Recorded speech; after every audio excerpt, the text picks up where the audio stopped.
अस्सलाम वालेकुम नाज़रीन, उम्मीद आप बखैर वाफ़ियत होंगे।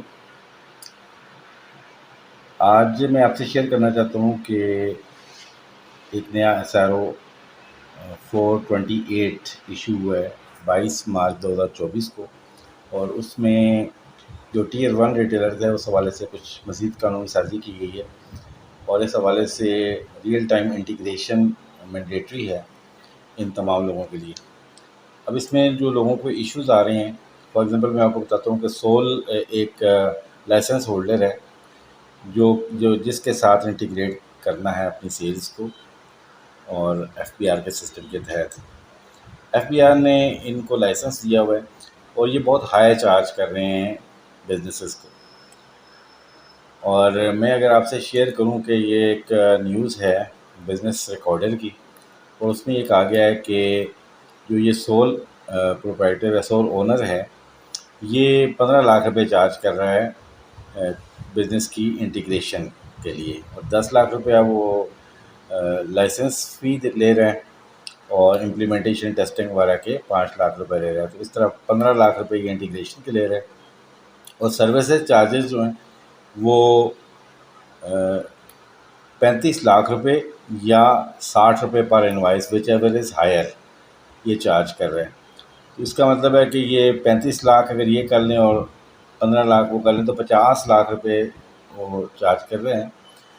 तो दैट इज़ टू हाई, और बहुत सारे ऐसे बिजनेसेस भी इंटीग्रेट करने के लिए FBR ने कहा है जो कि बहुत छोटे हैं। आइए आते हैं इस SRO के ऊपर। SRO जो है वो आ गया है, इसकी जो छोटी मोटी चेंजेस हैं उनको हम स्किप करते हुए हम आते हैं शेड्यूल जो इसके साथ है रूल 33A के मुताबिक। इसमें पहली कैटेगरी है रेस्टोरेंट्स की, और इसमें सिर्फ एक्सक्लूजन उन रेस्टोरेंट्स को है जो कि एयर कंडीशनिंग के बगैर चल रहे हैं। उसके अलावा बाकी सारे रेस्टोरेंट्स को इंटीग्रेट करना पड़ेगा। Hotels, motels, guest houses, marriage halls, markets, clubs including race club, और एयर कंडीशनिंग अगर अवेलेबल है तो फिर ये इंटीग्रेट करना पड़ेगा, अगर नहीं है तो फिर नहीं करना। तो ये इन सारों को शामिल कर दिया गया है। तीसरी चीज़ है इंटरसिटी ट्रैवल बाई रोड।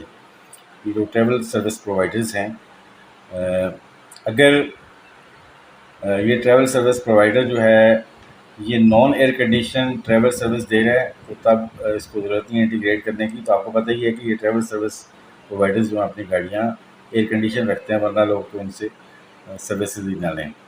या ऐसे ट्रैवल सर्विस प्रोवाइडर्स जो हैं जिनके पास 5 से कम गाड़ियों का फ्लीट है, यानी गाड़ियाँ 5 से कम हैं, तो उनको ज़रूरत नहीं है इंटीग्रेट करने की। इसके अलावा तमाम इंटरसिटी ट्रैवल प्रोवाइडर्स जो हैं उनको अपनी सेल्स जो हैं वो रियल टाइम शो करनी पड़ेंगी FBR के साथ। उसके बाद हैं courier service and cargo services. इसमें कोई एक्सक्लूजन नहीं है, सारे के सारे इंटीग्रेट करेंगे। Service provided for personal care by beauty parlours, clinics and slimming clinics, massage centres, pedicure वगैरह के जो हैं, इन सब के लिए मैंडेटरी करार दिया गया है कि ये भी अपने सिस्टम को इंटीग्रेट करेंगे FBR के साथ। और अगर इनकी एयर कंडीशनिंग इनकी फैसिलिटी नहीं है तो फिर इनको ज़रूरत नहीं है। अगर एयर कंडीशनिंग आप है तो फिर इन सबको रजिस्टर होना पड़ेगा। उसके बाद है medical service provider including dentist, physiotherapist, plastic surgeons, hair implant surgeons and veterinary doctors. इन सब के ऊपर लगा दिया गया है जहाँ पे सर्विस फीस 500 से ऊपर है, 500 या 500 से ऊपर है, तो फिर इनको रजिस्टर होना पड़ेगा। अगर सर्विस फ़ी 500 से कम है तो फिर इनको रजिस्टर होने की, इंटीग्रेट करने की ज़रूरत नहीं है।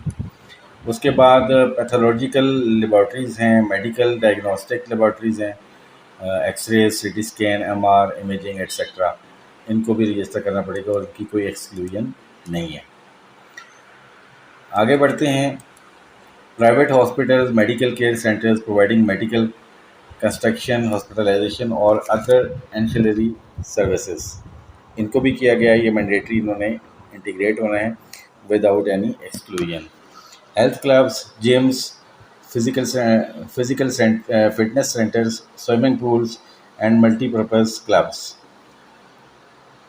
सच एज़ लाहौर, जिमखाना, इस्लामाबाद क्लब, इन सब को भी रजिस्टर करने की ज़रूरत है और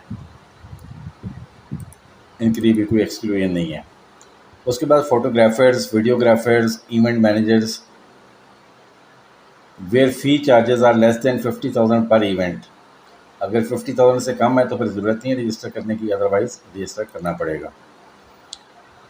अकाउंटेंट्स हैं उसके बाद, और अकाउंटेंट्स में चार्टर्ड अकाउंटेंट और कॉस्ट एंड मैनेजमेंट अकाउंटेंट्स, इसमें भी कोई एक्सक्लूजन नहीं है, इन सबको रजिस्टर होना पड़ेगा।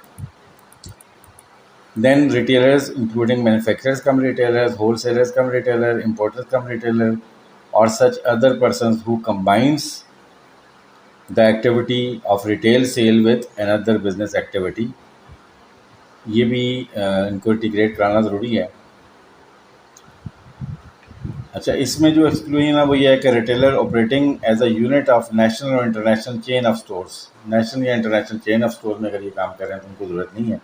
Retailer operating in air conditioner shipping mall, अच्छा ये जो हैं ये होंगे, जो इसमें फॉल नहीं करेंगे वो उनको टैक्स देने की ज़रूरत नहीं है, लेकिन ये इन लोगों पे होगा। Retailers operating as unit of national international chain of stores, ये इनको टैक्स देना पड़ेगा, इंटीग्रेट करना पड़ेगा। Retailers operating in air conditioner shopping mall, plaza और सेंटर एक्सक्लूडिंग कियोस्क, कियोस्क के अलावा जो बाकी जितने भी शॉपिंग मॉल में, प्लाजा में जो बिज़नेस कर रहे हैं रिटेलर्स, उनको इंटीग्रेट करना है। A retailer whose cumulative electricity bill during the immediately preceding 12 consecutive months exceeds rupees 1200,000। अगर पिछले 12 माह का बिल है 12 लाख से ऊपर हो जाता है तो फिर भी इनके लिए इंटीग्रेट करना ज़रूरी है। और wholesaler come retailers engaged in bulk import and supply of consumer goods on wholesale basis to retailers, retailers को जो होलसेल बेसिस पे सप्लाई कर रहे हैं और वो होलसेलर कम रिटेलर हैं, as well as on retail, wholesale या रिटेल और दोनों में अगर कर रहे हैं तो फिर तब भी उसको रजिस्ट्रेशन करानी पड़ेगी। Retailer whose shop measures 1000 square feet in area और मोर, 1000 स्क्वायर फीट या इससे ज़्यादा जिस रिटेलर की शॉप साइज़ होगा उसको भी रजिस्टर होना पड़ेगा। Then foreign exchange dealers, exchange companies, इनको इंटीग्रेट करना ज़रूरी है without any exclusion. Private schools, colleges, universities, professional institutions, vocational training centres, अगर फ़ीस पर चाइल्ड जो है वो 1000 रुपया पर मंथ से कम है तो फिर इनको रजिस्टर होने की ज़रूरत नहीं है। ओबियसली इसका मतलब ये होगा कि सारे के सारे जो है रजिस्टर होंगे, क्योंकि फ़ीस इससे ज़्यादा ही होती है। तो ये फर्स्ट पार्ट मैंने इस वीडियो का कर लिया है, यानी वर्चुअली तमाम रिटेलर्स, तमाम कंसल्टेंट्स, तमाम hospitals, health care units, educational institutions, foreign exchange companies, ये सारे लोग जो है अब आगे हैं, इनको अपना सिस्टम जो है इंटीग्रेट करना पड़ेगा FBR के सिस्टम के साथ। अब यहाँ पे इसमें क्वेश्चन ये उठता है कि फॉर एग्जांपल अकाउंटेंट्स जो हैं वो कोई रिटेल एक्टिविटी नहीं कर रहे, उनके पास बाज़ दफ़ा 2-2, 4-4 दिन कोई क्लाइंट नहीं आ रहा होता, या महीने में 2-3 क्लाइंट्स आ रहे होते हैं छोटी फर्म्स, वो कैसे अपने आप को इंटीग्रेट करेंगे, इतनी हाई फ़ी कैसे पे करेंगे। और इस तरह बहुत सारे और जो नेम्स हैं वो हम एग्जांपल दे सकते हैं। और दूसरी तरफ जो इंटीग्रेशन कंपनी आपने लाइसेंस कंपनी जो दी हुई है वो बहुत हाई चार्ज कर रही है, जैसे मैंने आपसे शुरू में इस वीडियो के शुरू में बताया कि वो तकरीबन 50 लाख रुपए चार्ज कर लेती है एक साल में। तो इसका और 50 लाख रुपया नॉर्मली बहुत सारे बिजनेस जो कमा भी नहीं रहे होते, तो इतना हाई जो चार्ज है, और फिर बगैर देखे कि कौन से लोग हैं जो रिटेल एक्टिविटी कर रहे हैं या नहीं कर रहे हैं, उन सब पे ये टैक्स लगा दिया गया है। उन सबको कहा गया है कि वो अपने सिस्टम्स, अपने सेल्स सिस्टम जो FBR के पॉइंट ऑफ सेल के साथ इंटीग्रेट करें। और फिर इसमें लाइसेंस भी बहुत लिमिटेड दिया गया है, अभी तक सिर्फ एक कंपनी है और लेटर ऑन जो है ये कंपनी बढ़ भी सकती हैं, लेकिन द मेन क्वेश्चन है इसके जी कॉस्ट इज़ टू हाई। तो अपने कमेंट्स का इजहार कीजिएगा। हाज़िर होते हैं नई वीडियो के साथ। अल्लाह ने के बाद।